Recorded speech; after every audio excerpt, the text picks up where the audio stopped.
call it Sports Roundtable for short. Mark, bro, what's going on with the Atlanta Braves hat on? Oh, nothing much, man. Another good day for sports. Atlanta's doing their thing. Don't worry. We're going to be all right this year. Acuna got hurt. That's all right. That's all right. We're going to bounce back. Everybody resting after the All-Star break. Yeah, We coming back strong. We had like four players in the All-Star game, man. So, yeah. we're going to do our thing. Don't worry. You try to get down and catch a game now. So we Oh, going to. I know. Yeah, you just told me it's like a party down there, man. So I'm ready to come down there, bro. I'm ready to come and check out the game, man. You know what I mean? Yeah. So, Yeah, yeah. the SEC media day ended today. It was the third? It was the fourth day. I call it the Paul Feinbaum SEC media days because that man that took over the SEC media days with going. Yeah, man. He speaks his mind. He always has. That's never changed. Yeah. That's one thing about him. Like I said, he's been around for 35, 40 years. So went from radio to TV. So yeah. Yeah, I mean, we'll get into some of the comments he made on some ACC coach, you know what I mean, in particular today.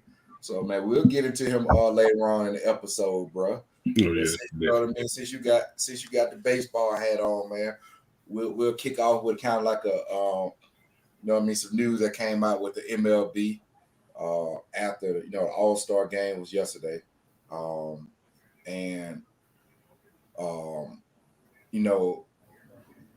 baseball is a humbling sport, bro. You know what I mean? But you got to have a love for baseball to sit there and watch it, especially on TV. So they came out and said, obviously, this year was better than last year, which it was a 6% viewership on the All-Star game. But with that being said, that's the second lowest because last year was the lowest, and this year it just only got a little slightly better. But that's the second lowest. Man, what you think is driving like the low viewership in baseball? Maybe it's just I don't know. Maybe it's just I don't think it's that much of an excitement. You know how All-Star games are. Even that's why the NFL had to revamp their All-Star game because you lose a lot of viewership. Exactly, you lose a lot of viewership because it doesn't look like a real game. It's basically like they're playing. So they had to.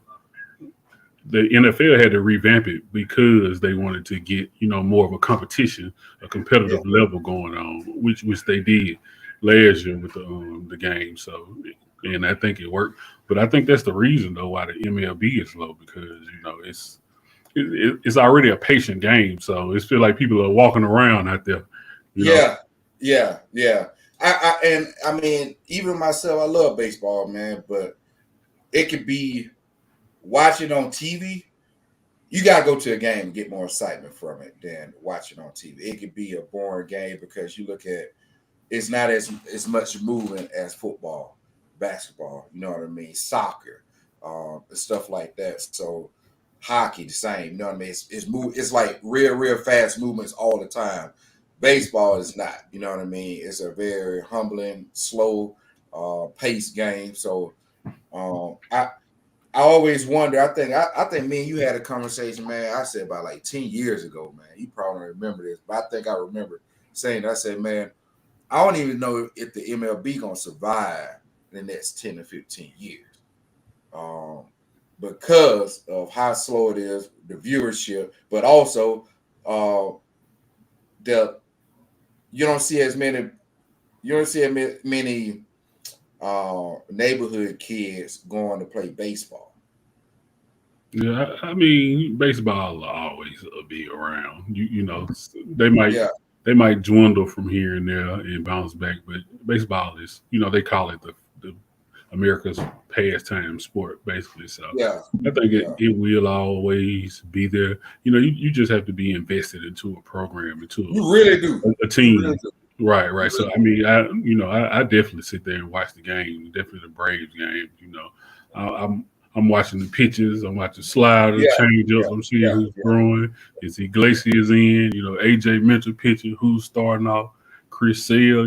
He's up for the Cy Young Award. So I mean, like I say, I'm invested into the Braves and into baseball. I like just good teams and good players. So you definitely have to watch it. I mean, but watching a regular game is different than the All-Star game. Yeah, the All-Star game. Yeah. Once again, because All-Star is like it's a lackluster performance. I mean, which you don't have to do anything because your accolades have already got you to that point. At that point, it's just not an exciting type of game to watch. I think some of it too is the season, too many games.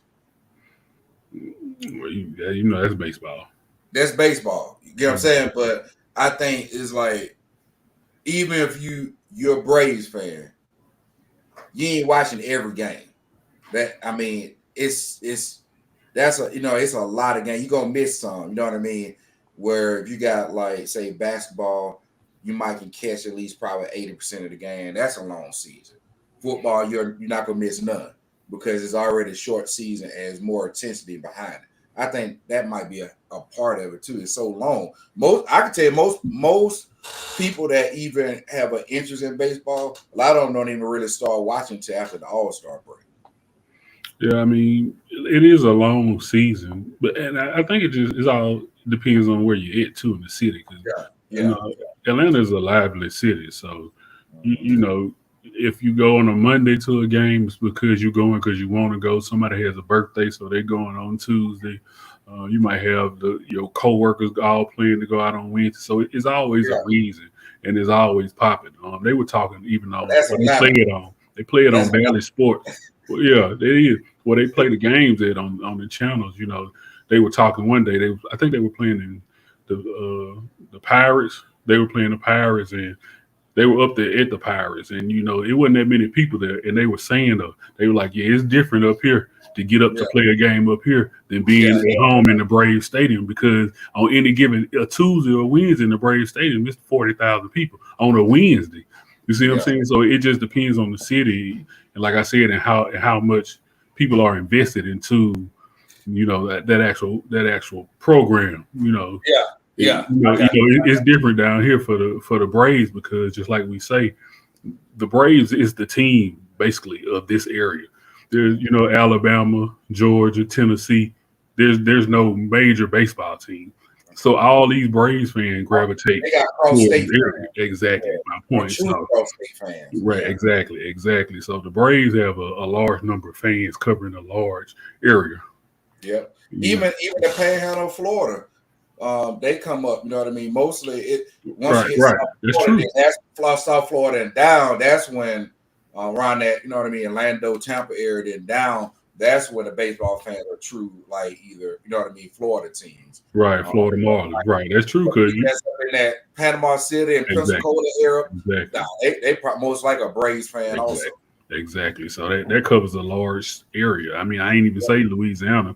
So just think about Mississippi, how many states that is, all who gravitate toward the Braves Stadium, on any given day of the week. So, so it just depends on your program, the area, how many, how many people are actually invested into it. So all that plays a factor into a program. Yeah. I mean, like I said, I love baseball, man.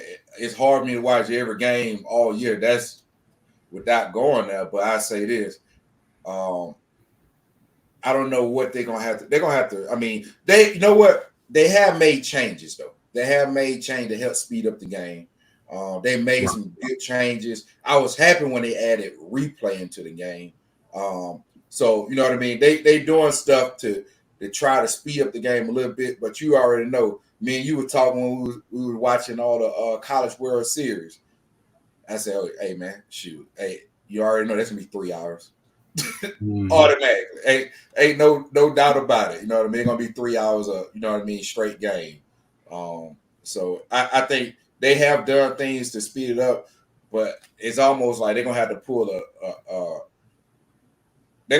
a page out of Adam Silver and Roger Goodell to figure out how to market it and get the especially the younger generations. And I like to call them neighborhood kids too, because baseball is expensive regardless.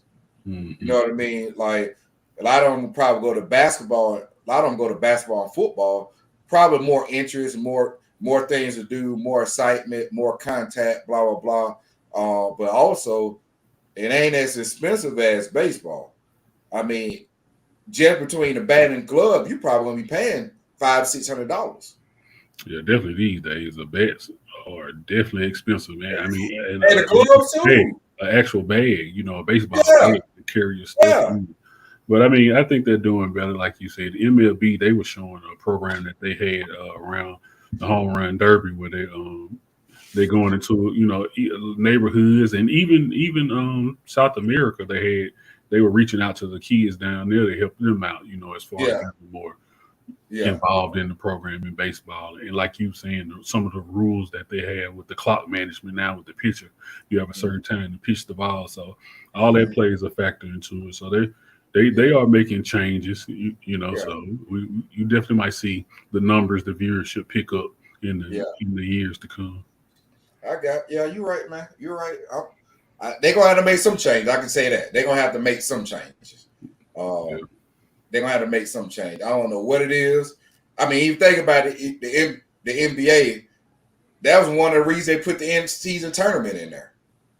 Right. To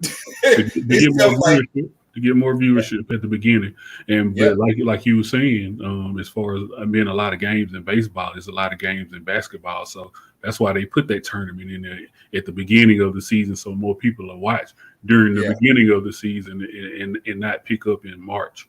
You know, toward March Madness. Yeah, man. But hey, boy, what about the singer who did the national anthem at the MLB game? So man. So you know, like I thought my sound, my equalizer, my sound was jacked up on my TV when I was listening to it, because I was like, ain't no professional singer supposed to sound that bad. It's the mic jacked up and my TV but no. It was her. That's real, because I had the water running. And I was like, what? Did I hear a crack? Wait a minute, I cut the water off. You know, I was reading it when they showed her face. When they showed her face, I was reading it, and it said up under the it said a 5-time Grammy nominee, and I said, okay, well, she should be okay. They were about to take their awards away, bro. who was making these nominees? Who was making these votes? Yeah, was she using AI voice for this? You know what I mean? I don't know what it was, but then you know the report came out today. She was drunk. She said, I was drunk. You know what I mean? Doing the singing the national anthem.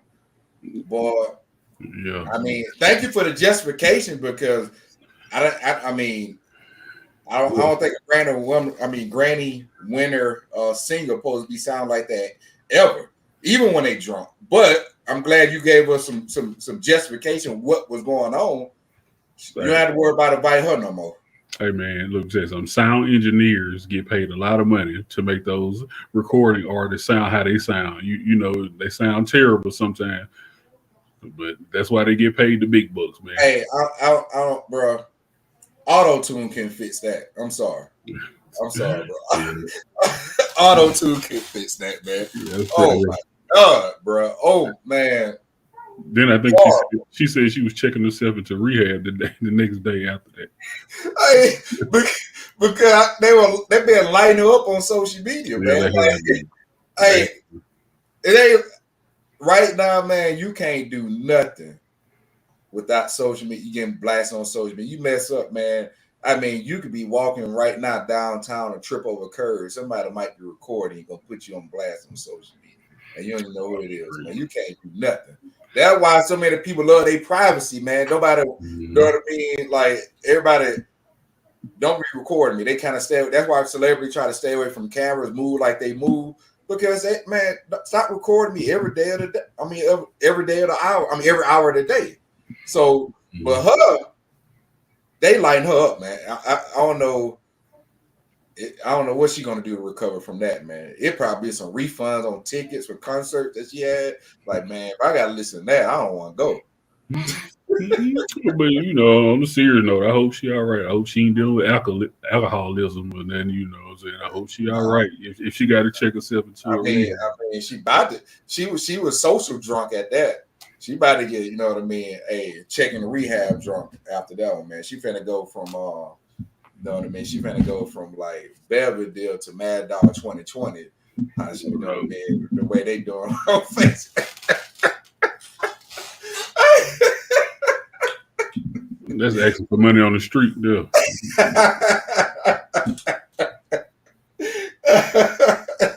You don't want to go that far. You don't want to. Nah, man. But yeah, bro. Man, let's switch over to the WNBA, man.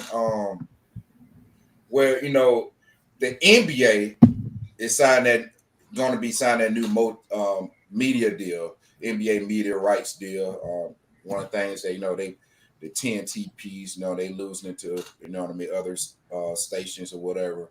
But part of that deal, which I'm glad they did this, man. Which I know the WNBA actually is a subsidiary under the NBA, but that with that new media deal, the WNBA is going to be getting $200 million a year from that deal that the NBA is going to be signing. Yeah, now the crazy thing about it is now that's good though. That is good. I mean, they said it's 140 million up from what they were receiving. Yeah. So if this is the case, I mean, I guess I look at it sometimes differently. If that's the case, if they're up 140 million from what they were receiving, that means they were receiving 60 million, right? The NBA, their contract. But this don't start till next year. Remember, the ink ain't been dried on the dotted line with the NBA on the media stuff. So that's going to be for the next season. Right, but what I'm saying is the NBA deal that they're signing is for 200. What is it? No, 75 billion. It's for 75 billion billion for 10-year period. Mm-hmm. And so out of that means that the WNBA is going to get, I think, like 2.2 over a 10-year span. You signing 75 billion, and the WNBA is getting just 2.2 over a decade. Now, and I see why the WNBA Players Association, the lady was like, they're getting undervalued. I mean, I can see why now she says that, because I mean that's definitely you getting pennies out of the deal basically. I mean, it's definitely way better than what they were receiving now. I mean, that's definitely, hands down, anybody can see that. But if just think about what they were even getting last year, that's terrible. Yeah. But I know ratings are up, and they have been going up. So you already know how it goes on the negotiating table, which we'll talk about, the videos with the Giants, whatever. But you already know how the negotiating room goes. Anytime you're doing a negotiation between two parties, especially in sports, what they use what the numbers have been and where they're projected to go. Now, they start working this media stuff deal before this rookie class was actually drafted, and I'm speaking on kind of your two major rookie boosters, which I consider Caitlin Clark and Angel Reese. When they start doing this deal and they start using it, they probably already started talking, already exchanged documents and numbers during their negotiation before March Madness even started. So right. When that stuff when they start negotiating it was probably months and months before it even came to the public eye that this was going on. Like, think about how long ago we heard about this. We've been talking about, you've been talking about this podcast for a few months, like 2 months. And then we just hearing about the $200 million that's also a part of this deal. They're just coming out. So they probably already negotiated this before they even knew what these numbers this year is going to be. Right. That's true. I can definitely see that. I mean, right, because they didn't just make this up overnight. So it's been on the table. it's been on the table. So we are. It's two things we're gonna know for sure is they can't really use this year's numbers. They can use as projected right now because the numbers are skyrocketing, but they don't know how far they're gonna go. So you won't have that till after the season, but they're trying to get that deal already done before the next season. You know what I'm saying? So that's one piece. The second piece is, you think they're going to get to the 10-year mark and then renegotiate? Or do you think, you know what I mean? Or you think by 5 years they're going to renegotiate? Right. And I was just about to say, I'm sure, most of these contracts, like we've said before, most of these contracts usually have clauses in them. So I'm sure if they hit a certain mark, or, what I'm saying, revenue. Right. Or it'll just automatically increase at that point in time. So, right. They not like the Dallas Cowboys where they wait to the last second on somebody's contract before they try to do a deal.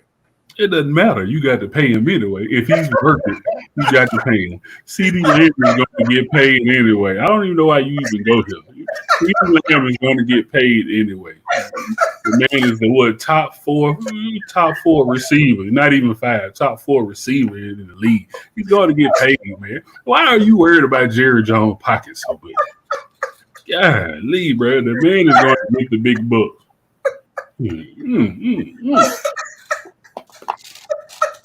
Yeah, you got to open the can of worms, boy. Hey, man, every time I'm going to throw a jab at the Cowboys.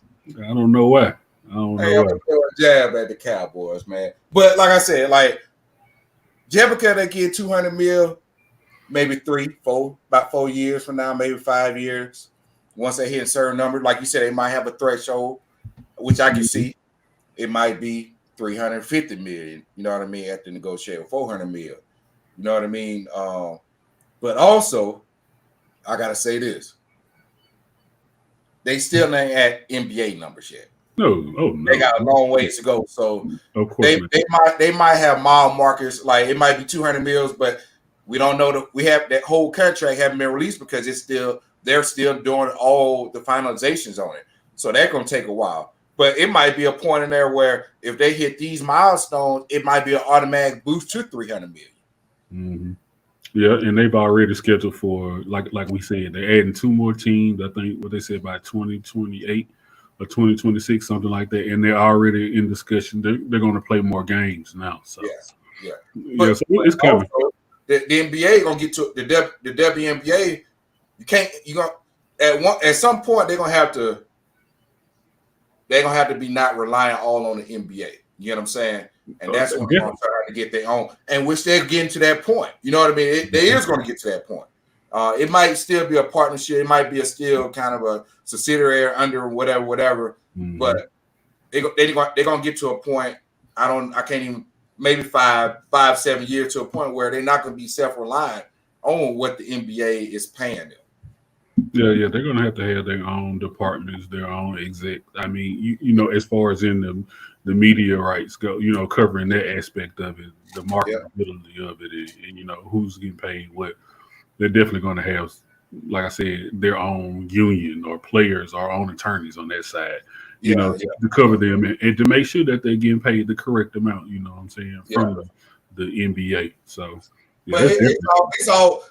I look at it at the end of the day, that was a big leap from what they had to where they're going. It's going to be, every leap is going to be massive because the viewership is going there, the attraction is going there. And that's what we were talking about with baseball. They're going to have to do something. Baseball has been declining instead of rising or even staying steady. They're going to have to find something to change it up, to increase that. You know what I mean? Increase that viewership, increase that interest.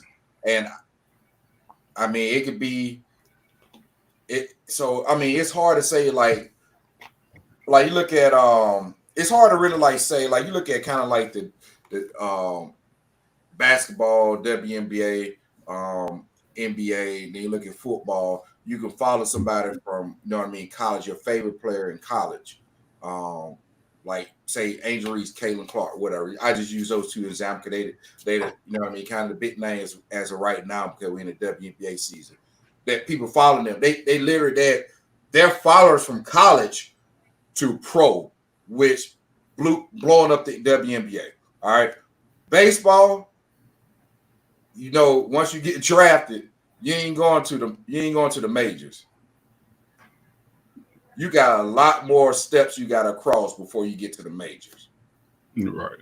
And that can be another hindrance too.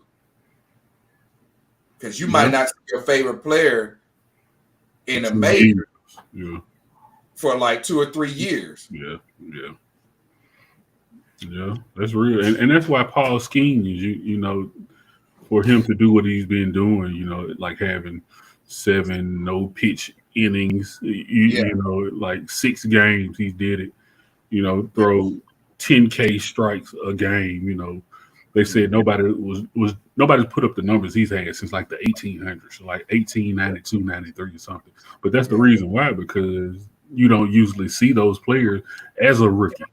Most rookies are not playing in their year that year after getting drafted. So, I mean, they definitely could be a hindrance there. It's hard to have a full following base. You know what I mean? Like, think about the College World Series. We've seen a lot of great players out in the College World Series, man, especially with Tennessee. A lot of them got drafted. Might not see none of them on the major for about 2 or 3 years. That's real. Yeah, that's crazy though, but it's real. And they got drafted by that team. They in the minors. Then they might jump by 3 or 4 teams, and then finally hit the. So how can you have a full followers to help build your sports with that kind of layout? Yeah. I mean, that's definitely true. So, I mean, you just have to keep up with them. As tough as it might be, keep up with them on your own, basically. Yep. So, but yeah, man.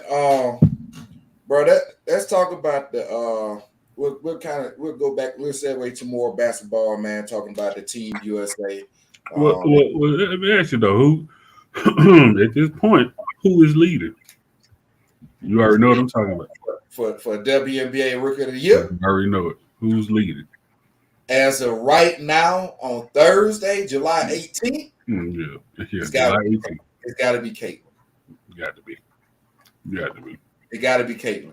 But then, I don't know when the next time Angel Reese plays, probably the next 2 days or 3 days, within the next 3 days, 2 or 3 days, it flip flat to her. So that rookie race is going to be tight. It's going to be close. Yeah, it's already close. All the way to, it's really like who's going to make the least amount of mistakes. Well, you know what? Not even mistakes. Who's just going to have some type of record they're going to break again before before the vote happens. That's really what it's going to be. It's going to be so tight, man. And I think whoever all the voters, I think it's going to come down to their personal favorites. It might not even come down to numbers between those two. Yeah, I mean, but they definitely going to use the numbers. Then it might come down to favors. You know what I mean? I don't. It's tight, but as of right now, Caitlin, boy, they stepping the game up. You can tell that team is improving too around her. You can tell, like, obviously a rough patch coming when she first started. You know what I mean? All the rookies first started. They come straight from March Madness. A week later, again drafted. Then a week later, they already 10 days after that, they already playing in their first, WNBA game. No even time to really practice or even gel with your team. I mean, they struggle. So you tell them I think you told me it was like 11 games straight. 11 games in 17 days, something like that. 11 games in 20 days they were playing. 20 days. I mean, what kind of practice you can get from that? Most of your downtime is recovering. Yeah. I mean, they definitely that goes straight from college. You can't say you ain't sore, you know what I mean, from going, because your body ain't even conditioned ready for that, you know what I mean, that movement at that fast pace. So, but you can tell now they are gelling a lot better. I think they below 500 still, but they are gelling very, very well. Same with Angel. They not above 500, but they're gelling. I mean, get them two teams about 3 years. I can see some. You know what I mean? They ain't gonna do nothing with Agent Wilson. I mean, who he is. At this point. But like you said, they are balling right now. I mean, and you can tell they're gelling. I mean, just for you to have like 19, however many it was, 19 assists in the game, you definitely have to be gelling. If you're watching her too, if you're watching the game, the passes that she's making, I mean, they're dimes, really. You know, she's putting them in places that nobody can get to, and that comes from chemistry. You know, just working chemistry, knowing where you're supposed to be at. I mean, she's seeing the game. She's seeing it not in the college eye no more, and she's seeing it in that professional eye. So she's adapting to the game very, very well. Yeah, and like we said, she's breaking records, WNBA records, not even just rookie records. She's breaking records that nobody has done. So I mean, definitely she has the edge right now at this point in time. Definitely give it up to her. Asia Wilson. Funny though, did you see when they beat Chicago the other day? And Usher came and visited them. It was in the locker room. She said they ain't did shit all day, but they over there with Usher. Man, that was funny. Yeah. So, but that goes back to what we saying. You know, it's so much competitiveness in women's sports. So, you know, people have to get off that train wagon that, you know, that they can't be tough, or they can't be loud and boisterous, or, you know, they can't be fierce as competitors. I love to see it. Yeah, I love it, bro. I love it, man. But like I said, man, you asked me the question. I would say today, July 18th, it would have to go to, you know what I mean, Caitlin. I concur. I mean, the last time we said it was Angel Reese. That was last week. So, I mean, it's all about how it finished it off, man. You know what I mean? It's going to go back and forth each week. I mean, to the end, bro. I just don't know. I agree. Once again, it is Caitlin right now. You know, she's balling. So, just, you know, she has it for right now. As far as what have you done for me lately, she has it right now. We just hope I hope your boys keep going, man. The USA basketball team, the men's team. Man, hey, bro. I said this. I told you. I said, man, this team is loaded. You know what I mean? But they gotta gel together. If you ain't gelling together, you know what I mean, it ain't gonna work. No matter how many superstars you got. And they're gelling together. And I see how Steve Kerr is doing it too, because he's balancing time. He's starting different personnel, especially on his matchups. I mean, I'm not gonna jinx him, man, but I don't really see. I don't see right now anybody can beat him.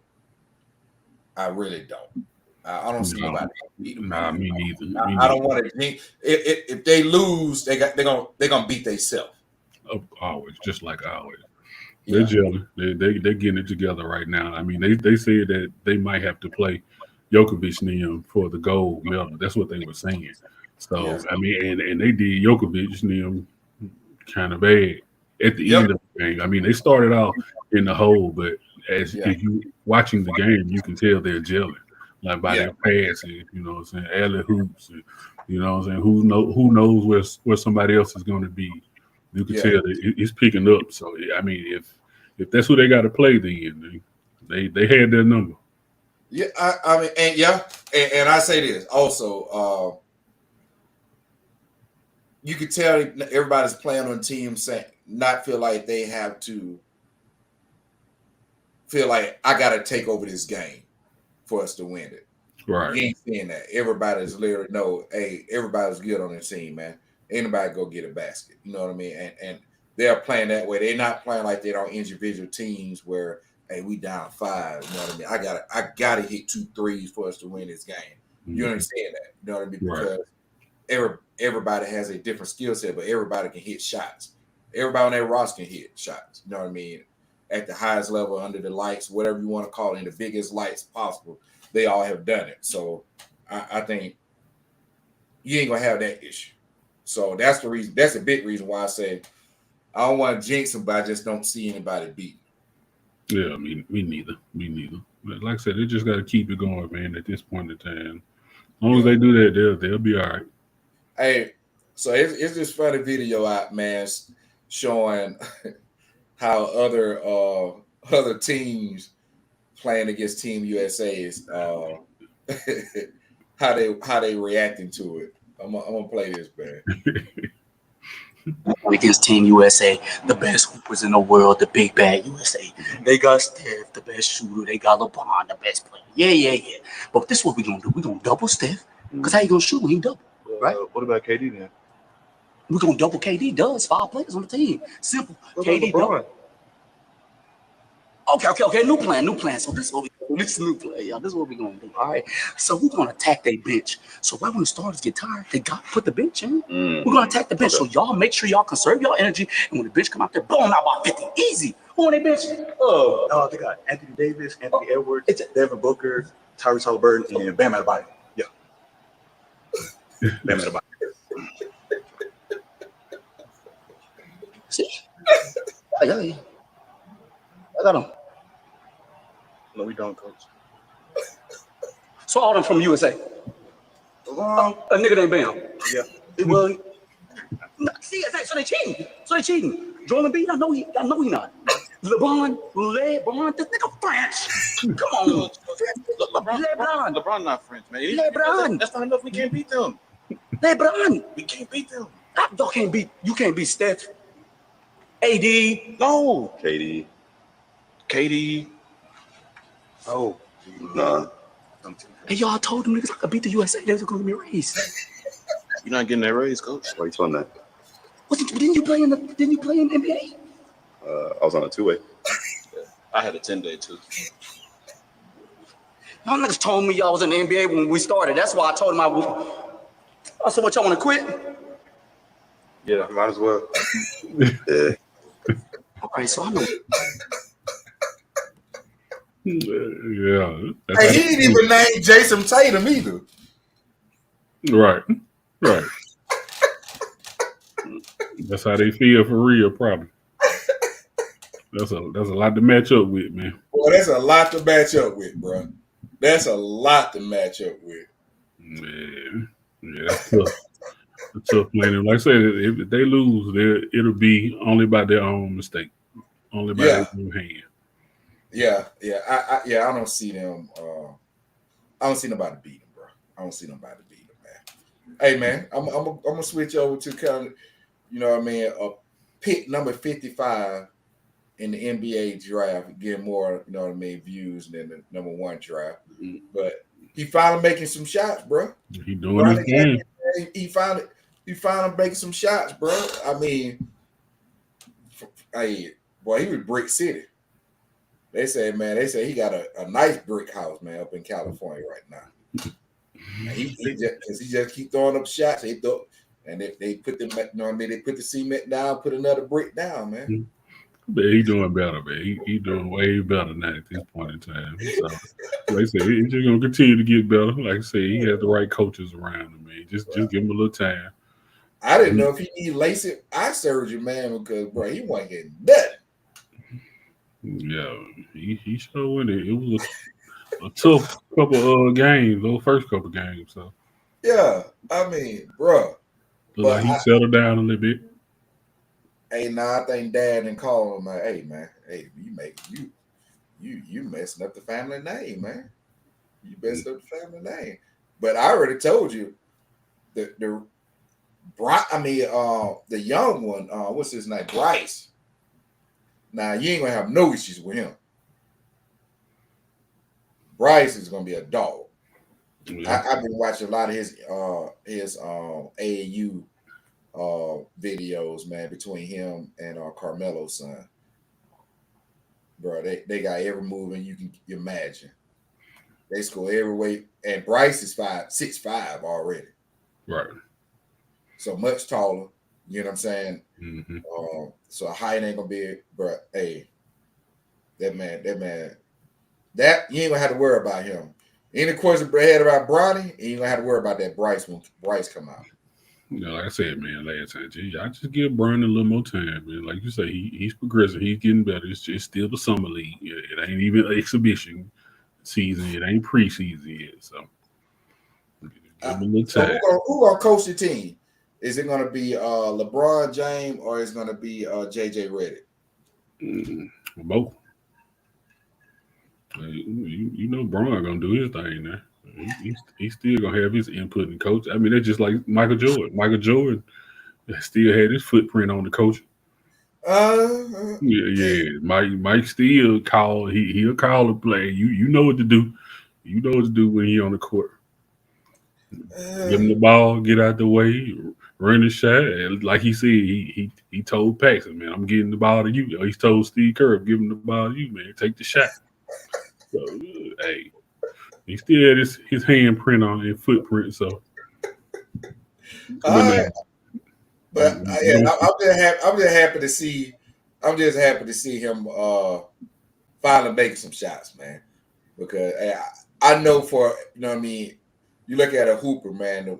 It's gonna be frustrating when you ain't seen the ball go down yet at a consistent base. So that guy with all the spotlight on him, and he not seeing the ball go down. You know what I mean? Go down the net, man. That got to be frustrating. They had to be keeping him up at night. Yeah, and if so, then he probably was shooting more, taking more shots, practicing more. So if that's the case, then you got to get better. Yeah. You just got to get better. That's all it is. Yeah. What Shaq said? Shaq said he said Kobe wasn't human until his third year. Basically, his college years. Right. Exactly. His college years. So if that's the same with him, then he deserves at least 2 more years. Then he had 1 year in college. Then. So, but the 1 year in college. I mean, bro. He said just give him time. I mean, he had a lot of time. Okay, 1 year. You just said he only had 1 year. So imagine this, Mark, man, and let's just be real. Just be real.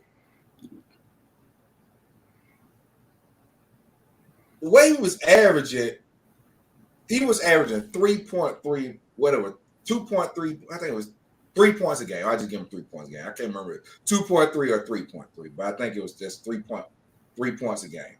Now, as a collegiate starter, if you're averaging 3 points a game, you shouldn't even be. You're not even probably not even starting. Right. All this is real. All this is real. Now, that's true. That's true. Now, and that's subjective, though. You know, that's just looking at the numbers. I mean, it's just looking at the numbers. So, Mark, let's tell me this. All right, UConn won this year. They won March Madness. All right. Will Bronny James start on UConn team? Will he start? Will he have started on UConn team? Yeah, I think he would have started. Yeah, I think he would have started. He could have played the 1 or the 2. Well, he probably would have played the 2.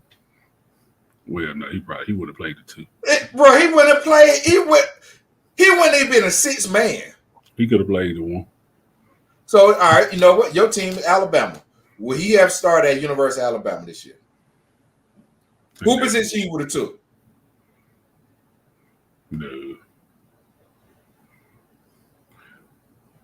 No, he wouldn't. No, the average. But see, we were a shooting team though. You had yeah. And what you need to do to be in it, and you got to be a shooter to be in the NBA. Everybody ain't Patrick Beverly and get over just on defense. And there was people that ain't hitting shots. Where they at? They deep down on that bench. The only time they see the court when they up 30. Yeah, man, he have the best numbers. I'm not sitting here trying to vouch for him. Say he did. I don't even. That's what I'm saying. I don't even know what college with that average that he would have been a dedicated starter this upcoming year. He missed a lot of games. He didn't play a lot this year. You know, that's definitely why his numbers look bad. Is he a good player? Yes, he's a good player. He just didn't play a lot of games for his numbers to reflect it. But the man can still play ball. And why sit there and play when you can go to the league and get drafted number 55? That's all right. He still made it. He can get drafted number 55. He's not gonna play. Nobody gets drafted number 55 usually comes out and play, but he can be developed still, right? All right. So let's say this, bro. Let's say this. All right. I got a great example for you. Big man from NC State. That came from NC State. He didn't even get drafted. Burns. Didn't even get drafted. He was averaging, I think I want to say it was about 17, 18 a game. And we seen what he was doing on the court. And that man trimmed down. He trimmed down about 25 pounds, 30 pounds. He'll be on somebody D-League team. He's on the Cavs. The Cavs signed him to the Summer League. But what I'm saying is, who should have really been drafted between those two? Based on the numbers, you just scratch out the name. If I would have had you two sheets of paper with no name on there, you got to pick one. You would not pick Bronny James. But though, at the same time, now, big man, you got to run up and down this court in the NBA. So tell me what big man looked like him in the NBA. He just was a specimen in college. Don't know big man look like him in the NBA. You're crazy. He remind me of your boy Zion. And what you say about Zion all the time. He don't remind me of Zion. He do it as far as like being an overweight player. That's what I mean. Not as far as game wise. I mean like being an overweight player who can play. He remind me of Zach Randolph. Same thing. Zach had to lose weight too, did? Yeah. Exactly. Yeah. Who can play? What I'm saying, DJ lost his weight already. Burns lost his weight. He already shedded 20 pounds. 25 pounds. He already done that. He said, I don't want to have this. I don't want them to even question my work ethic. I'm dedicated for this. Oh, we know that. I mean, that wasn't even a question to me. And another thing is he got the perfect opportunity with the Cavs. Not talking about the roster, and I ain't even talking about anything basketball related. I'm talking about he got to pick with the Cavs because why? He ain't getting fat off Southern food. Zion is in doggone New Orleans. Mm-hmm. Yeah, hard. Eating gumbo all the time. Eating all that Southern food all the time. And we know what it is because we from Alabama. We know what food down there, and Zion can't control himself. Now, you ain't never heard about it in Cleveland talking about, hey, man, the food is just the best here. I ain't never heard that, bro. I mean, Zion better control himself. I mean, if he want to make it. I told you, the perfect play for Zion is no Southern states. No Southern states. Yeah, that boy love to eat. Yeah. He need to go to Minnesota. You know what I mean? Phoenix. You know what I mean? Especially Phoenix, hot as crap. Hey, as soon as you walk out, you sweating. Yeah, go there. You know what I mean? Stay away from Texas. You don't need no Texas barbecue. You know what I mean? You don't need that. Most definitely Florida. You don't need Florida. Nope. No Southern states. He need to be Midwest. Man, we gonna see, man. Like I say, we gonna see. Like I say, just get a boy time, man. Just like you had to give Zion time. Just give him time. Hey man, I'm just stating the obvious, man. I mean, if everybody's so up on them, but if I hang two sheets of paper with no names on it, but they stats, you're not picking him. Did Zion ever lose weight? I'm saying you had to give him time to lose weight. Did he ever lose weight? He lost weight and gained it back, man. He need to go take that pill Oprah to say. Cheat. Oprah getting all that money from Weight Watchers, and she cheat. She cheat. So that's how you hit the system there. Yeah, man. Yeah, man. man, Zion, man. Hey, he no southern states, no, none of that, bro. You know what I mean? And he need to be training with the football players outside so he can sweat it all off. You know what I mean? he in a nice air conditioning place, man. So he still ain't getting it. You know what I mean? He need to be out there hitting the heels. You know what I mean? I need one of them good tour days. Hey, exactly. And I guarantee he'll start shedding weight. Yeah, I don't know doubt about it. Guarantee. No way you keep it on. You can eat what you want to. You already know, June between the months of July and August, the hottest months in the year, the longest football periods. And yeah, and you hitting heels? Oh yeah. You remember we used to go to South Alabama, hit the heels? And you know what I mean? Yeah, Zion. I got a heel. I don't know if them heels even still there where the track is. You know what I mean? You know what I'm talking about? Yeah, they still there. Oh, they still there? Mm-hmm. Yeah, Zion. I get you for a week and hit the heels, bro.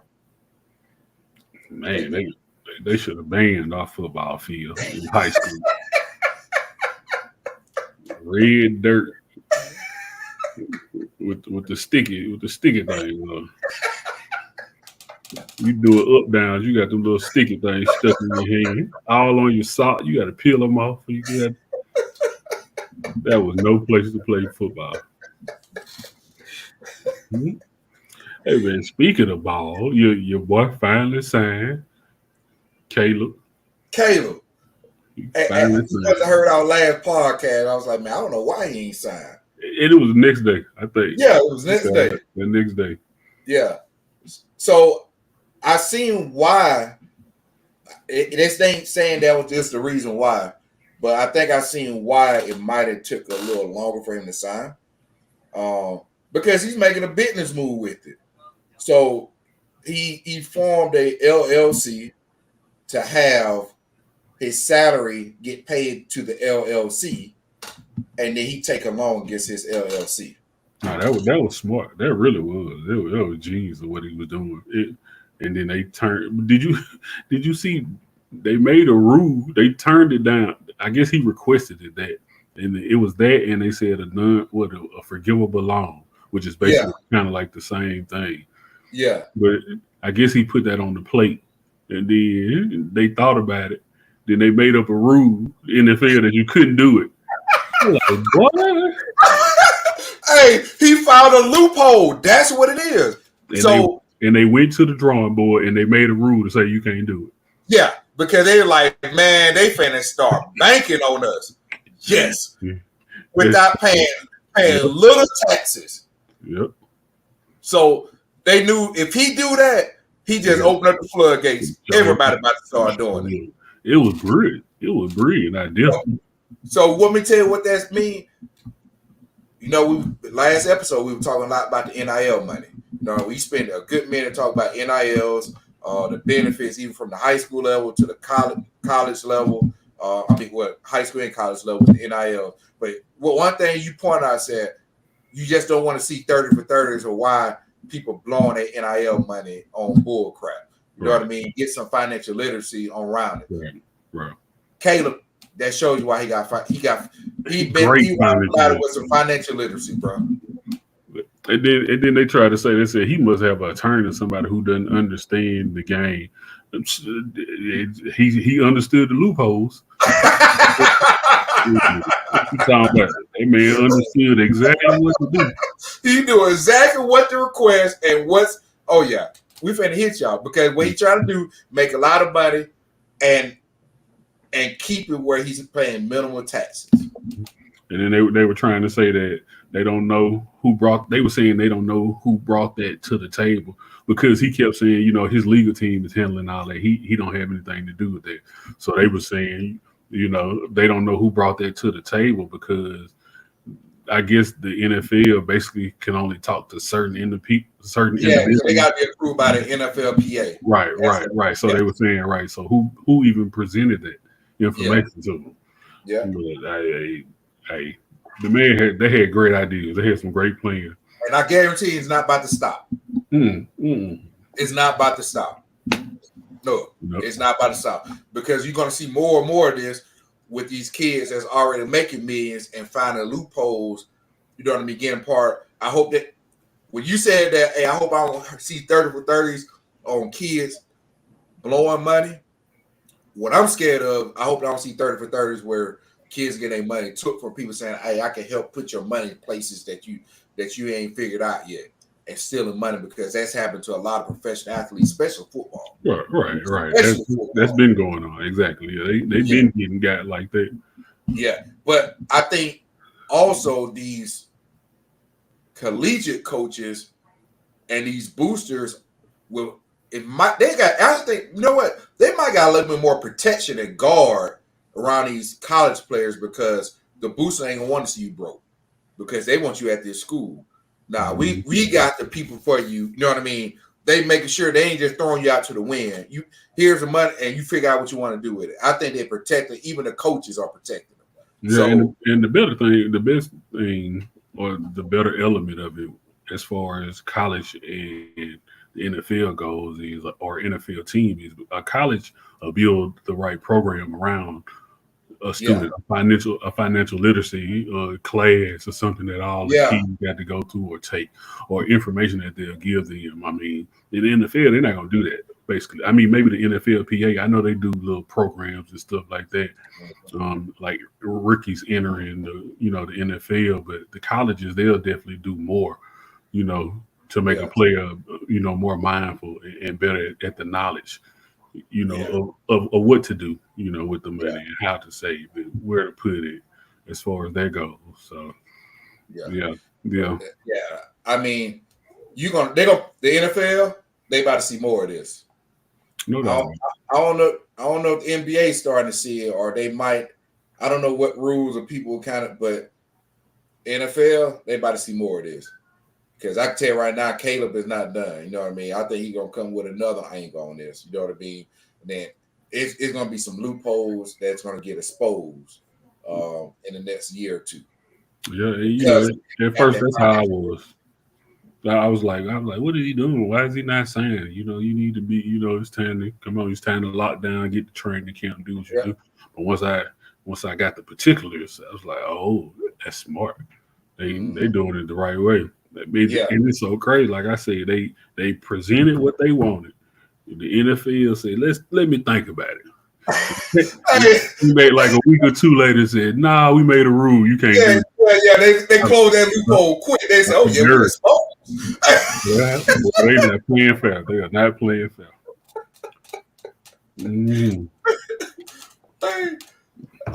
It's basically I'm gonna tell you what it is. It's based on IUL that he was trying to do. Right. That's what it was. Pay into a life insurance policy, let it accumulate cash value. Once it hits a certain amount of cash value, if you need to take a loan against yourself, pull money out, and you don't have to ever pay it back, because you're a loan against yourself, and you have to pay no taxes or anything on it. That's what he was trying to do. Right. As far as the tax purposes go, he was trying to dodge all the loopholes because they know. I mean, and we've discussed this before on here, as far as like players getting robbed, basically, for what they have to pay. We were talking about this back when we were talking about Tatum's salary or his contract, or the contracts for the players out in California. When you get paid so much, you got to pay state tax. You got to pay what's it called, player tax. You got a job tax. Job tax, yeah. Yeah, you got. If I remember correctly, you got obviously you got your federal tax, your state tax. You got a job tax, and then wherever you play your game at, you got to pay that state tax too. Right. It's crazy. It's just crazy. The walk-home money is nothing compared to what it looks like. I mean, it's basically similar to like winning the lottery or something. For $100 million, you probably gonna walk home with 40. You know where the job tax came from, right? Who started? No, I don't know who started, but Michael Jordan. I can bet. Michael Jordan. Yeah, he don't have to worry about no tax. No, it wasn't. He didn't necessarily promote it or whatever. Right. It was California. I forgot who they were playing. Was they playing the Kings or the Warriors, one of those two. And it was something where the crowd, I think it was like the second or the third ring that MJ won. They play, I can't remember, it was a California team, but it was either the Kings or even the Warriors. And they were getting so much business from Chicago. And because of Michael, everybody gravitated to Michael Jordan. You know what I mean? Whatever. They said, man, we ain't making enough money off of this. They implemented a job tax. Then that thing trickled around through the whole league, and now the league, that's where that job tax came from, was because of MJ, California, because of MJ. Yeah, that sounds about right. Yeah, That's really where it came from. Yep. So, man, yeah, bro. I mean, oh boy, yeah. But hey, man, so couple things, man.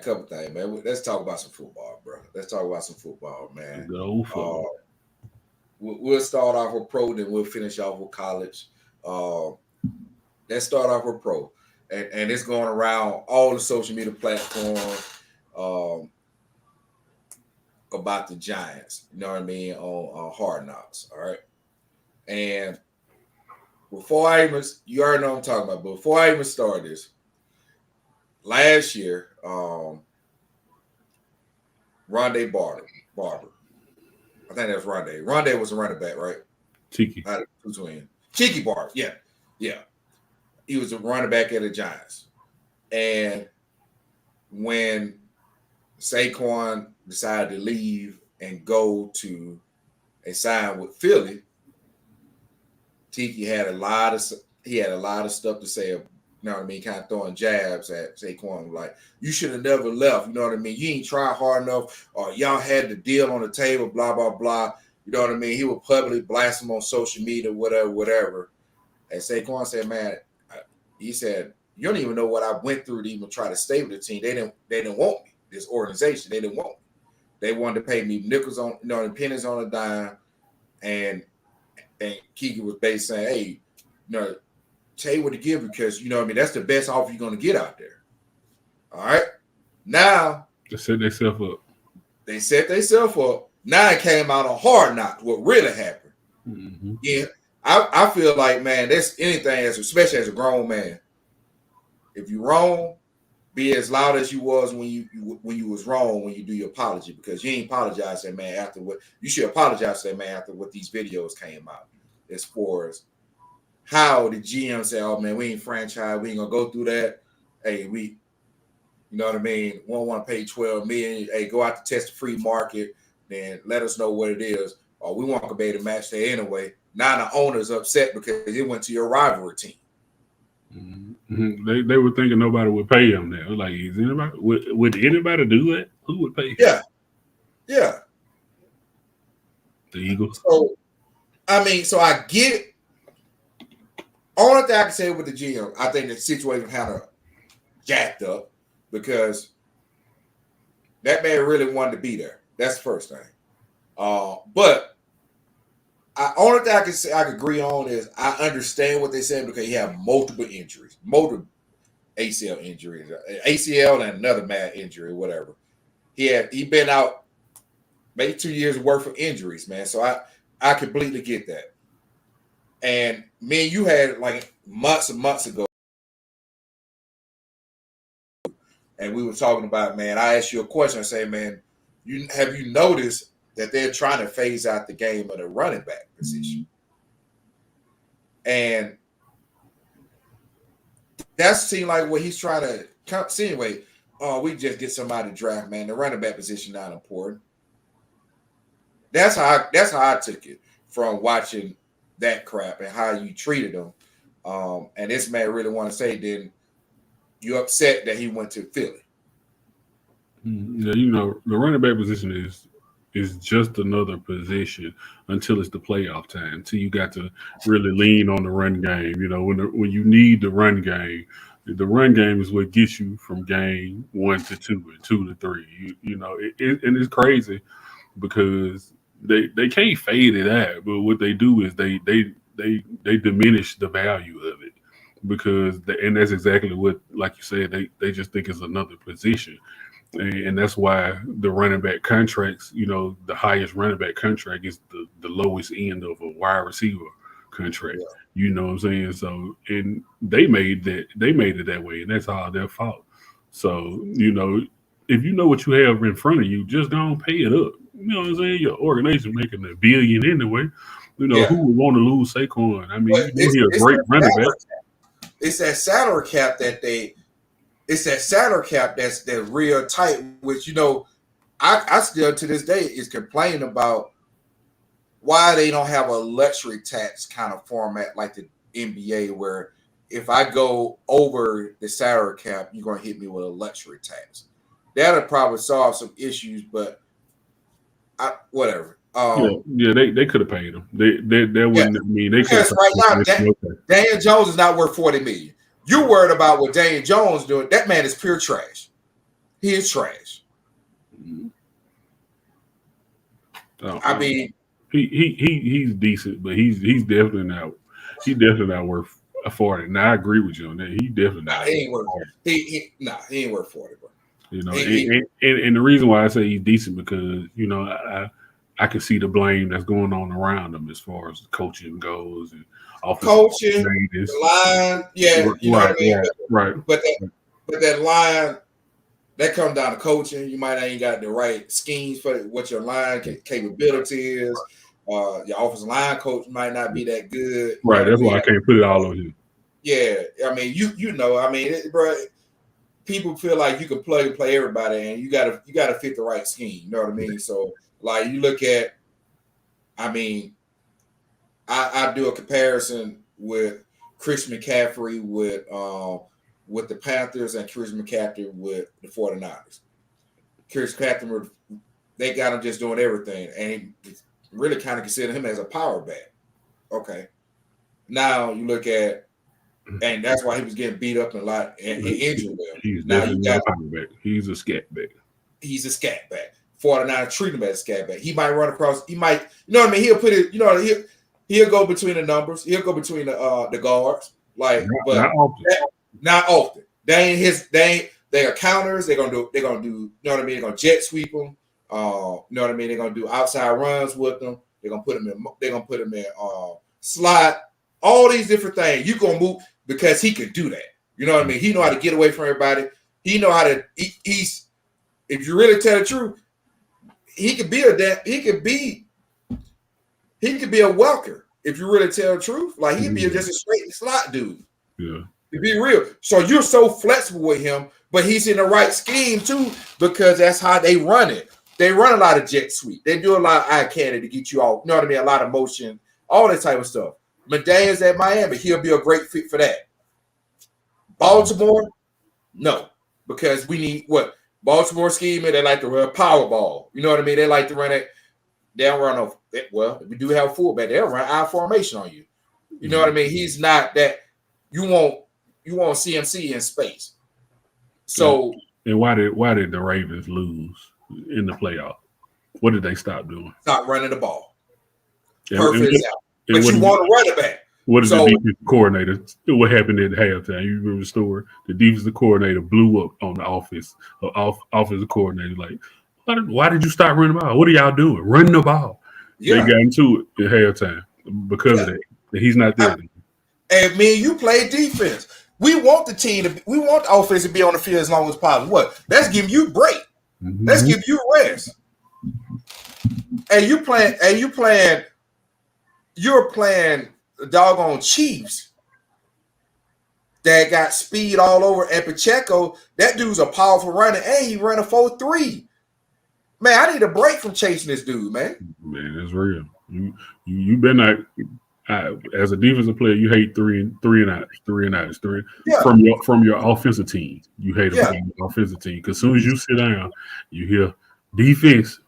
Like, punt team, get ready. Punt return team, get ready. Exactly. Come on, man. You just sit down, bro. What are y'all doing? And just imagine if that's happened back to back. You don't get no rest. You got your defense out there all day. I mean, they done their job. At some point in time, the offense just got to give them a break. And that's exactly like you said. That's exactly what happened to the Ravens, man. They stopped running the ball. They 80% they ran the ball. That was their offense, and they didn't even do it. They got away from the game plan. So the way they did Saquon Barkley, man. Now what Saquon Barkley, he can get in space. He's a bigger dude. He's a bigger, stronger dude. But he can get out of space. He can catch the wheel route. But one thing he do, he can power run that game too. And what is the Eagles good for? Tush push, running. They want a powerful running game, but they also got Antonio Brown and Devontae Smith too on the outside. Yeah, they can spread the ball. Yeah, they can spread them out, but they not a 49ers team that, you know what I mean, they need to create a lot of mismatch and keep you know what I mean. Now they want to run, they want to let you know, hey, we're gonna run the ball. They let you know we run a tush push. Now they just amplify tush push with another powerful, fast running back. Yeah. And the Giants allowed this. So you can't get mad that you didn't get them. You had plenty of opportunity, but then now you want to play against this dude. Yeah, it was a terrible move on the Giants' part because the Giants have been terrible the last couple of years for real. Yep. For the most part. Yep. I mean, Coach did a good job. Coach David did a good job coming from Alabama, Roll Tide. He did a good job. Man, you know, so but yeah, I mean, like you said, they paid Daniel Jones $40 million. They're trying to build around him and build a team up. So you build him up, but you lose the best back. So it's like you're taking 3 steps forward, 5 back. You know, so it was just a terrible move on their part. They should have just paid the money, sitting there trying to count pockets and everything. Man, when they had the money, they would have been under the salary cap still. I mean, they would have been all right. They blow it. It was a terrible move by the front office for real. Man, Daniel Jones, bro. The only thing you could build up him to be is a permanent backup quarterback. I mean, I just would love to see him with the opportunity, with the right pieces around him. You know, I guarantee if the Giants had Jameis Winston, they'd be a lot better for cheaper.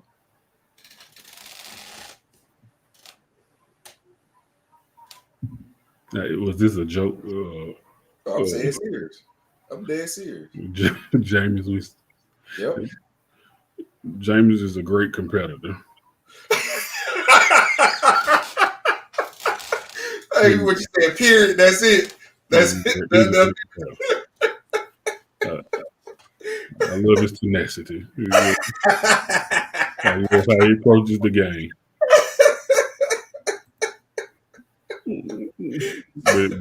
But Jameson and that turnover face he got every time he make the turnover. Man, he had a turnover, man, before he had laser eye surgery, bro. He said he couldn't see, man. He said he couldn't see. Now he got that fix. I don't know why he didn't get that fix at Florida State. Because Florida State should have fixed that. He probably should have kept it. Whatever, however he was doing before. Because I remember you told me when you went to UAB, you were like, man, bro, anything wrong, but they got full medical staff that really, really take care of you. So think about what they should have had at Florida State. Yeah, but UAB was a medical hospital there too, so I give you that. I mean, Florida State is they missing on nothing. They needing for anything now at all. So that should have been fixed. He should have got that done fixed in college. So I don't know what that was about. I don't know what that was about. Yeah, man, but I mean, and the Giants is our rival team, so I don't necessarily want them to be great either at all. You know, yeah. As long as they in the hole, I'm fine with that too. So yeah, you know, and I don't really want to see the Commanders doing good. That's why I don't want them to get Brandon Ayuk. I don't want that to happen. But I know that'll be the best place for him to go, and I know that's his buddy Jalen. Well, I mean that's and Dale is the best place. What they say, the Titans, Baltimore. Oh man, come on. Y'all don't need nobody else, bro. Baltimore. No. That's the best place for him to go. That's who would get him. You know, the Commanders would get him. I need to call Harbaugh, man. I need to call John Harbaugh. Hey, No, I don't know. I'm just paying attention. I know we faced him. You know what I mean? I know you've seen in live and color what this man can do. Hey, gotta consider anything. You know what I mean? What we got on the table? I need to be in that room like the Giants was. You know what I mean? To help y'all out. Anything they did, don't do. Don't do. Do the opposite. Anything they did, we ain't do. Do the opposite. Yeah. I'm talking about big time blow. Yeah. But I mean, I know Baltimore spend most of their money on. They spend most of their money on defense, offensive line. Mm-hmm. Which is good. I mean, ain't no wrong with that. Yeah, you got to protect the obviously, the doggone. I mean, Lamar made his money. I mean, making his money, bro. But you had to pay him that. That's ain't no ifs and buts about that. And to be honest with you, I mean, each year you're gonna not even have to talk about it because he's still in the contract, but the cap keep going up. So he's really, the cap keep going up. His salary is not that big of a hit against them because the cap keep going up. So whatever he's making is not going to be that hindrance to the team until another 2 years. So Brandon, he'll be a great fit for the Baltimore Ravens offense. No, he won't. Y'all don't need him. There you go. Trying to build a super team, man. Y'all all right. I ain't building no super team. I'm just building a team that fits and that's right. Why? Because one thing about Bernard, one thing we can say, he's one of the best blocking wide receivers in the NFL. Yeah. And what do Baltimore like to do? Run the ball too. Definitely a plus. They used to like to run the ball. Hey, bro. I mean, I hate to say this because I hate Alabama. That's our rivalry. But I have to say this. Boy, the way Brandon Ayuk played, he blocked as a wide receiver. But you'll swear he went to Alabama. The Alabama wide receiver do block. Yeah, that comes with territory. You got to block, man. You got to help out. You're going to do your part. Even Devontae Smith, as small as he was, he used to get on people like, man, nah, we about to go out there and block, man. Y'all got to block, bro. Yeah, he still do. Yeah, he do his job. I mean, you got to love that as a player, man. Yeah, man. Man, so speaking of college football, man, let's roll college football, man. You know, like you said, with Media Day, SEC Media Day was going on this week. Boy, it's some jabs being thrown, man. Nick Saban threw a jab at somebody. You know what I mean? And then Paul Feinbaum, he lost his mind. So man, we're gonna dive into this. What's going on, man? Because this right here. Paul is Paul, man. I guess. It seems like it's amplified now. They're going to play a more difficult schedule. There's going to be a premium on can they play good teams week in and week out, because that's always the challenge in the SEC. You know what kind of tickles me is all these people asking these questions about how Texas always ran the conference they were in. They're not going to run the SEC. Right? There's a whole lot of arrogant people in a lot of places in the SEC. So forget all about that. There'll be a good team and a great program, and Sark will do a great job, but that's not going to be a problem. Right. There will be no problem. They ain't running nothing right now. Hey, I posed that question. Week in and week out. Week in, week out. Yeah, I posed that question a couple of weeks ago. How would Texas handle the SEC? And you know what? I think I get what Nick Saban is saying. He ain't saying that. He ain't never say they ain't gonna go undefeated. He ain't never say that they were gonna tank. He ain't say none of that. It takes a long. I think what he's probably saying is to run the SEC, you got to do that thing for about 10 years straight before you be that. Not just no 1 year, 2 year type of thing. So let me get your feedback on this, bro. You got to, like I said, it has to be a consistent thing because you play this game in the SEC week in and week out. Once you get past those other little games that you play, it's a week in and week out thing. So can you do that? Or can you be consistent doing that? I mean, and it's hard to do because you're going to have injuries. You're going to have people beat up. I don't know if you've seen Oklahoma's schedule, but somebody don't like them. I seen it, bro. Man. I seen it, man. I seen it. Like, it's, man. I don't know who put that schedule together for them. That's tough. But they shouldn't be in charge of scheduling no more. That's tough, man. It's like just the gauntlet of a schedule that they have, man. Like I said, to do that week in and week out, bro, that's tough. Your traditional teams in the SEC, your Floridas, your Alabamas, Auburns, your Georgias, LSU. They usually play. They'll play about five straight SEC games going towards that end of the season. Then what they'll do, they'll play somebody else. They'll break that. No, break it. Like, hey, they're going here to play somebody that we got to pay to play. You know what I mean? Give them $500,000, get $1 million, but we're gonna play them. We got people that bumped up, bruised up. You know what I mean? We need to let her rest, and then we'll come back and play these final 2 games. Because what if you think about this, Mark, too? Like when you look at I just use Auburn as an example. Auburn used to play. I forgot who they'll play. So say Auburn, Alabama. I just use us as an example, and we'll play the Iron Bowl. Then what's the week after the Iron Bowl? The SEC championship game. Always first week of December. Right. Well, you get that break, and then it's usually that game.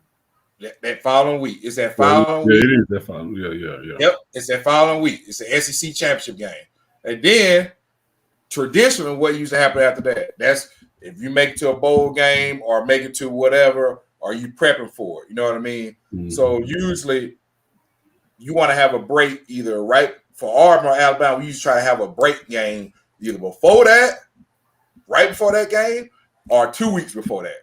But you ain't finna play doggone Auburn. Not finna play Georgia, Tennessee, Vanderbilt, Ole Miss, Mississippi State, Alabama, and then hope to get to the SEC championship. They'll be damn fool they'll do that, man. They'll never do that. They're gonna put somebody like, you know what I mean, Mercer, Alabama A&M. They're gonna put somebody right there. Yeah, you gonna need that break. Yeah, you gonna need that break because why? In the SEC, and another reason he said you ain't just finna run the SEC. Why? Because somebody got to play some defense. That league you just came from, it's normally 45 to 44 win game. SEC, you might see if somebody got 40, somebody might have got 10. Right. It's some defense in that game. That market is a tight game.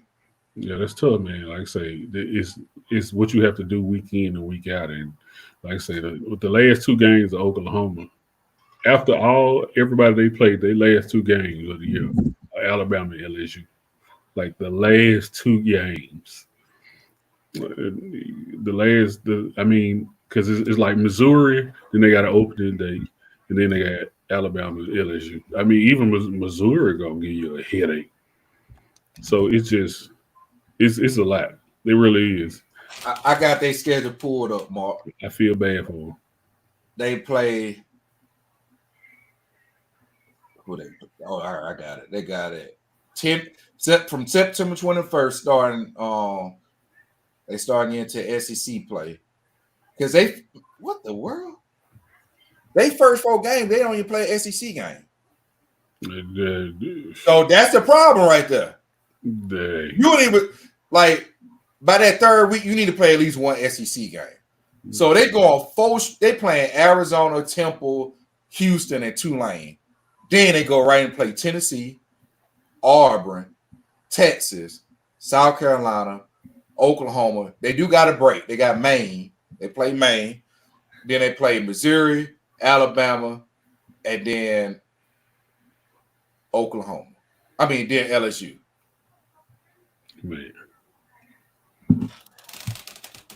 that's tough. Man. That's tough. They front loaded all they non-conference games where they should have broke them up in the middles.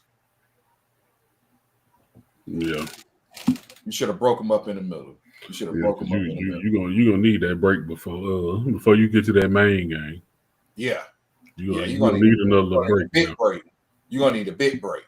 I mean, and be honest with you, Texas ain't even no better. Texas, no, not at all.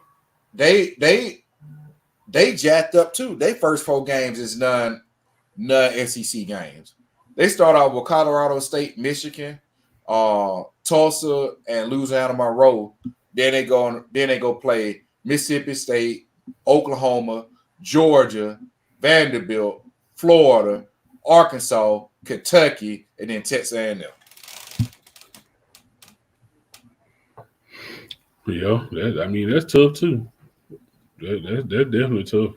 I mean, That's too many SEC games in one. Oklahoma definitely has the worst of it, but I mean that Texas one is tough too. That Texas one is tough, bro. That Texas one is tough, bro. And then if you look at I go Auburn's schedule. Auburn, they play Cal first, New Mexico, then they play Arkansas and Oklahoma. So they got 2 non-conference games, 2 non-SEC games, then they going right into SEC play. Arkansas, Oklahoma, Georgia, Missouri, Kentucky, Vanderbilt. Then what I tell you they do? They break it. They play Louisiana Monroe, then they go play Texas A&M, then Alabama. Yeah, man, you better. Man, you better break it up. Yeah. I mean, bro, that's too much. It's too much on your program. And then look at Alabama. They start off with Western Kentucky, South Florida. Then they play Wisconsin. So y'all got 3 non-conference games. Then y'all play Georgia, Vanderbilt, South Carolina, Tennessee, Missouri, LSU. Then you break it. You play Mercer. Then you play Oklahoma, Alabama. So y'all do the same thing. We do the same thing between Alabama and Auburn. 3 games before the season. We're gonna get that break. Season, we break it.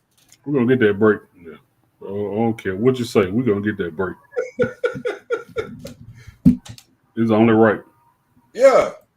Good gracious, man. So, but yeah, man. So I mean, I say this about Texas joining the SEC. I think they're gonna do great. I think they're gonna give us hell because we're gonna hate them. We already do because we diehard SEC fans. But I say that they ain't gonna run it. You got too many leaps and bounds to run it. Georgia gonna run it before Texas run it. That just been, Yeah, in Georgia, truth be told, has been running it the last couple of years. For real. Yeah. Yep. Yeah, nah, they ain't gonna come in and run it, man. No, not at all. Not at all. You gonna have to get your weight up. Yep. To play in this league, like I say. So I think they can do it. It's just like you said, it's just gonna take a little time. Yeah. So they're especially when they giving players Lambos as part of the NIL package. Boy, but that's a whole nother subject. We already talked about it, but we can hit that later on, man. But I'm gonna hit your boy Paul Feinbaum, man.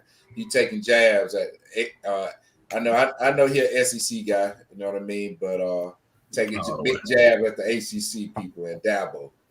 So let me go ahead and play him, man.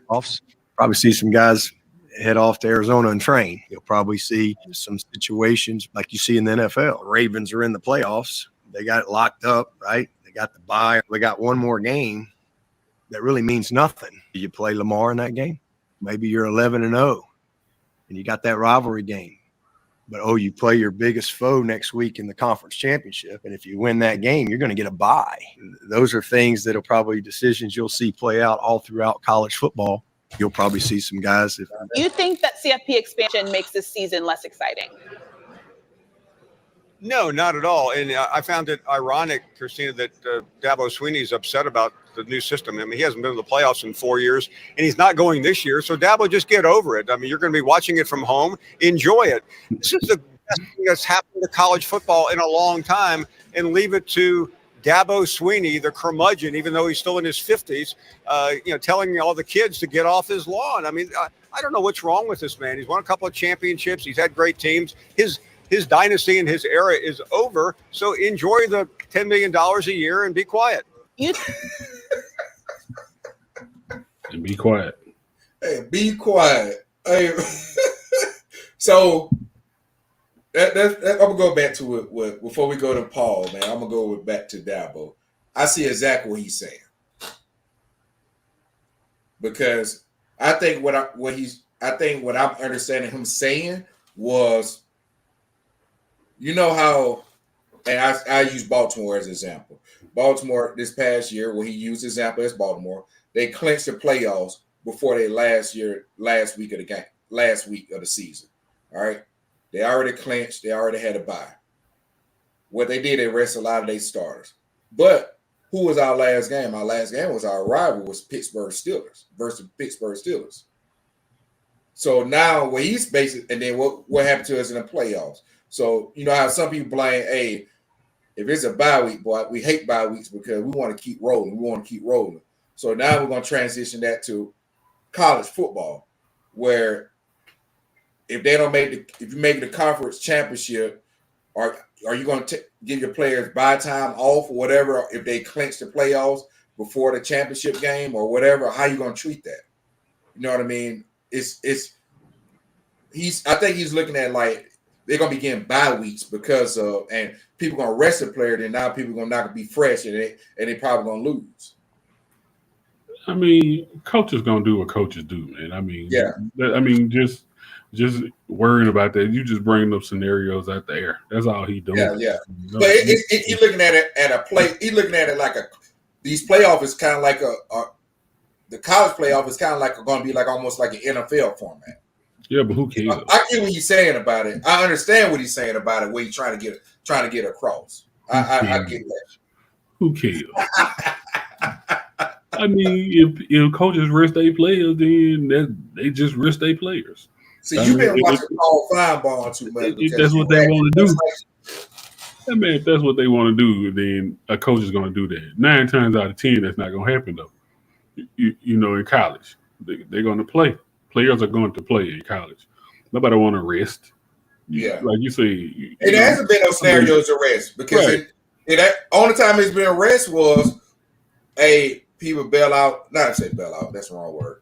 People say, you know what, I decided I'm going to the draft. I'm not going to play in a bowl game. Right, in the bowl game. That's not benefit. You know what I mean? Yeah. I get that. Get your bag. You know what I mean? Whatever. So we love to see you play in a bowl game, but don't get hurt in a bowl game that's not finna, you know what I mean, win a national championship off of. Right. I mean, but in college though, every game counts. So that last game probably counts more. Still count against the record. But if you leave, if you go into the draft, my point exactly. You really care. My point exactly. You know what I'm saying? The last game in college probably counts more than anything, as we can tell from past college experience. You know, the last game is usually those big games. It's usually a rival game. Yeah. So that game still counts. I mean, that's what I'm saying. So that's really not going to happen too much in college like it is in the NFL. I mean, because it's different. It's different stakes. Yeah. You know what I'm saying? So no, I don't think that will even be a factor. That's why I say that's just like pulling something out the air. I don't think that'll happen at all. Like I said, those games are going to count, and you need every game to count. It ain't like the NFL. You don't clinch anything basically until you play like your championship. I mean, it's based on the championship games where like the 4 champions, they take the 4 champions and the next best 17. I think that's what they said. The 4 conference champions and the next best 17. So if that's the case, then you have to win your conference game. You know what I'm saying? and it's based on usually at this time, those last games are usually conference games. Nobody's usually playing out of conference games at that point in time. So that game is going to count. And if you're trying to be the next seven, the best seven after the 4 conference champion, then you're going to need that win. So I just think that's a different scenario. Yeah, I got you. Yeah, I don't think that would be a factor. I got what you're saying. Yeah, I got what you're saying. So what's up with your boy Dabo? Your boy Paul, man. He hate Dabo, man. No, he got beef with him, bro. He got nothing against Dabo, but you know, Paul don't like complainers. You know what I'm saying? Come on, man, with all that extra complaining that they do. And I like Paul. I mean, for real, like, why does that even matter? Why are you even making up that scenario? Yeah. Are you saying you don't like the system because of that? And think about it. Why would you even? That's for somebody to say something like that. You usually would think that's somebody who's winning. That's some Kirby Smart supposed to say or something. Somebody who's winning all their games and probably thinking about arresting the player. Right. And bringing up Kirby Smart. Do you think Kirby Smart gonna do something like that? You think Nick Saban would have did something like that?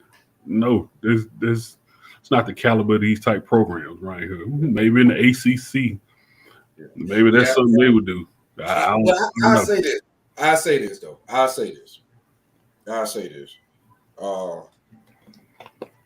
I get what you said, and I get what Paul is saying, whatever. But I look at it also.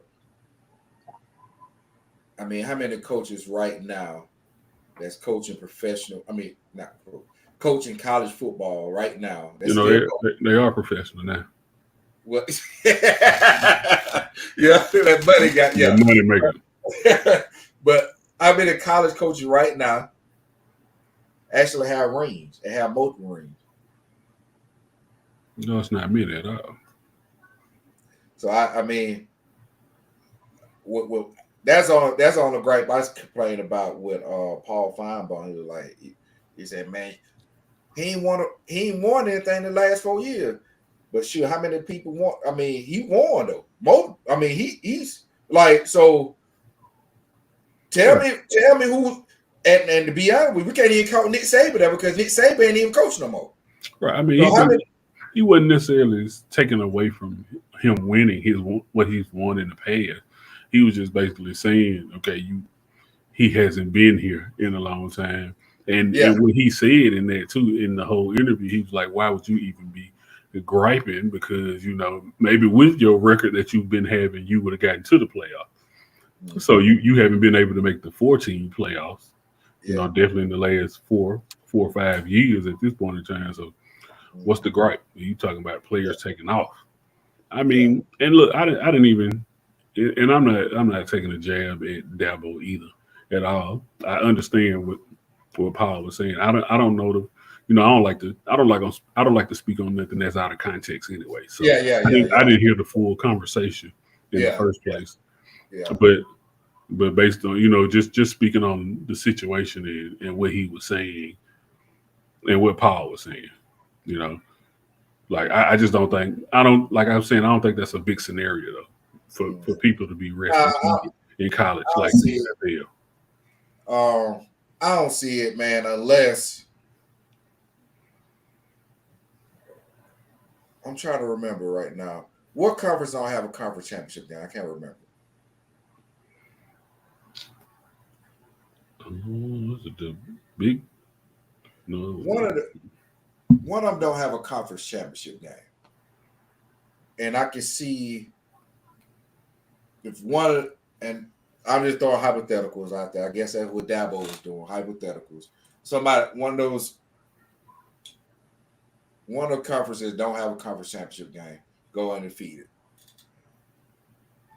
They can take a loss, they're still going to be in the playoffs. I think it's whoever Notre Dame plays. What Notre Dame? They in it, man, bro. I don't know what Notre Dame, man. Notre Dame don't even know Notre Dame, man. I'm about sick of them. I wish they. I mean, you know what though? You know what?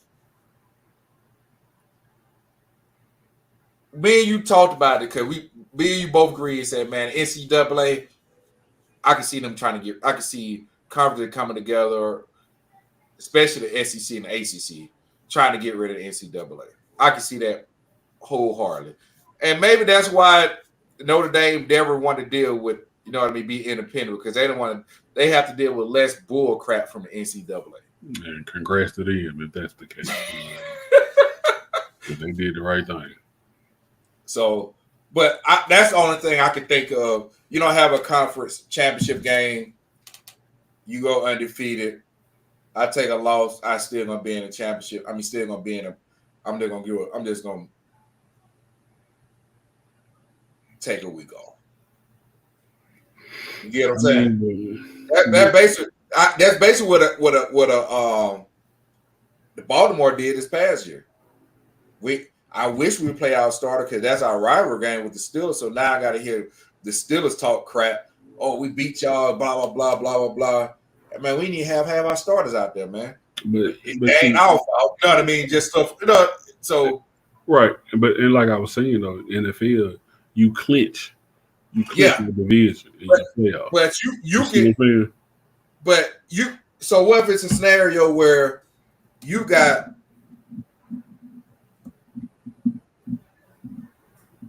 a bunch of 2-loss teams. The way you already know it's gonna be already projected. Who's gonna be, you know what I mean, playing who gonna be whatever. You got a bunch of 2-loss teams. You undefeated. You ain't got a conference championship game. Yeah, and I'm gonna rest my players the last game because even if I got 1 loss, I still got a better record than them. I'm still gonna be. I got a stricter schedule. I'm still gonna play. Still be in the playoffs. That's the scenario, I think. But that last game gonna count. That's what I'm saying. You say I give up. If I lose this game by resting my players, I'm ready for the playoffs. Because either or, you're gonna have 2-loss teams in there. I'm still gonna have to be in it because I got a better strength of schedule and I got a better record than them 2-loss teams that's gonna be in the playoffs too.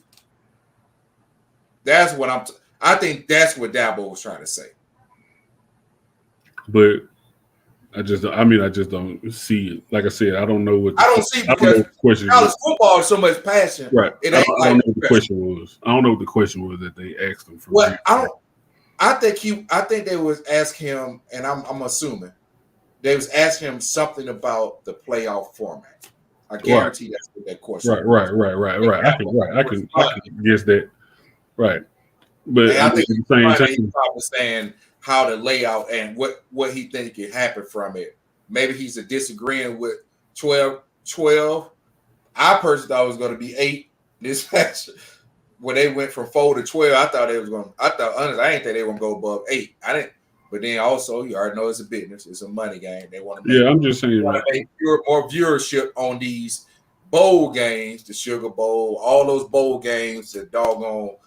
You know how they be throwing bowl. I seen Dollar General Bowl before. I seen all these. You know what I mean? They're gonna throw all these bowl games out there, man. So maybe they try to emphasize. That's why they went to the 12 game because they more money and they make those bowl games more meaningful. Nobody's gonna sit no players. I mean, once again, because like I said, you gain field advantage in all this. So I mean, like I said, even the top schools like 1 through 4, 1 through 5, you know, they're gonna have field advantage in it as far as it goes. So they're not gonna rest their players because that last game could lose you. The last 7 to 12, they're not gonna rest their players because that one game could knock you out. Like you said, if it's a whole bunch of 2-loss teams, you're gonna need that last one game. So nobody's gonna rest their players. That's not a college scenario type of statement. I mean, I speak for the 1 through 4. The 1 through 4 this year, Auburn gonna be number 3. They're gonna go to the SEC championship game, so they ain't gonna have no time to rest, bro. Man, look, they say sleep deprivation is real. So apparently, look, you've been up 72 hours, apparently. Because you're starting to lose it now. How many fingers am I holding up? Yeah, there you go. It always goes off track sometimes. Yeah. And that's it, bro. You need your rest. Is it time to eat? Are you seeing doubles? Oh man, I'm just saying, man. Man, based on what Hugh Freeze said, he's not even thinking about the playoffs. That's what your coach said, man. Y'all not even gonna make it to the playoffs, so you better hope that Dollar General Bowl is still around, because y'all won't be there, bro. I'm sorry, man. And your coach said that. You feel me? I'm starting to think he wearing the Alabama shirt under that Auburn shirt when he on the sideline. I can believe it. Yeah, man. They're not thinking about. You heard that man. Y'all not thinking about the playoffs, bro. Even the 12 teams. He knew they were going to 12 teams when he said that. Let me ask you something, Mark. Let me ask you something, man. Yeah, you can fire him.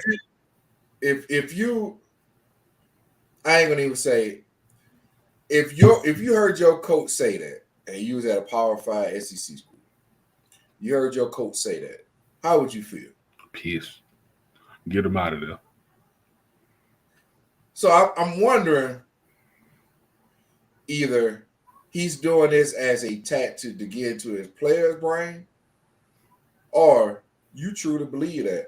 And you already know the Auburn fan base, they ruthless, bro. They will get you. They'll sign what they'll go to the Superior Courthouse and try to get rid of the coach. They'll file papers on them. They did say they said on SEC Media Day that he was underplaying how good his team was.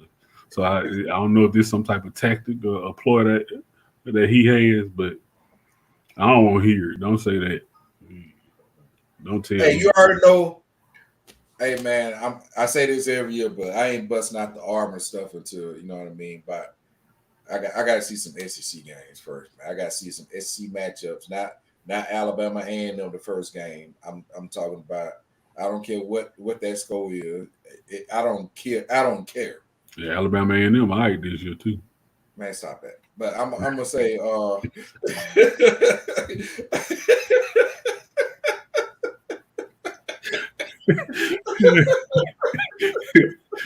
ball, all right, man.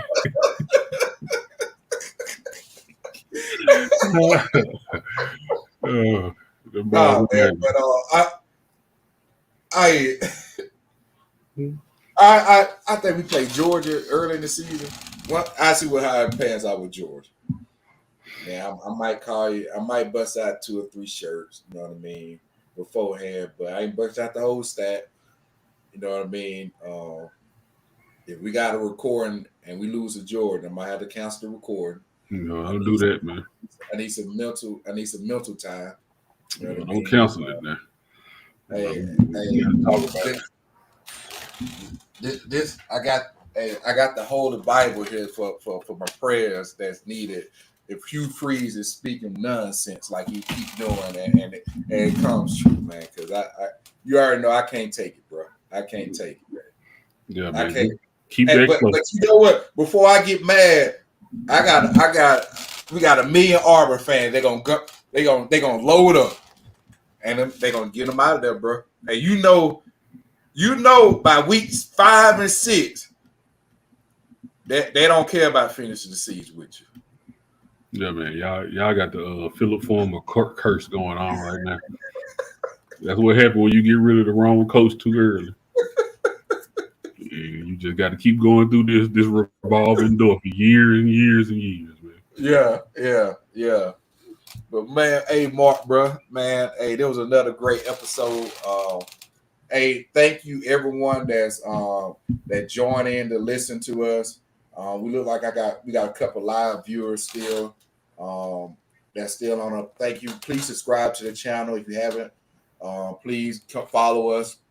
This is our YouTube channel. We on Twitch. We on Facebook. We on Instagram.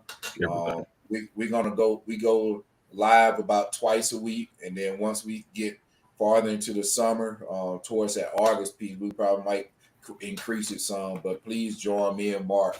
We love talking sports, all sports, not just football, basketball. We talk all sports, baseball. If you listen to this episode, we talking about baseball. It's All-Stars break is over with. I mean, about to be over with. So we're about to really dive into baseball and hopefully increase viewership and all that type of stuff, man. But Mark, man, I'm gonna let you close it out, bro, man. Yeah, man, we definitely appreciate everybody. Like I said, keep coming back for the news on the sports. Talk anything and everything sport, like you say. So we keep up with it. So definitely, man, we appreciate everybody. Hey, keep coming back, man. Support us, man. Keep supporting us. And thank you. Y'all have a great night. Take care.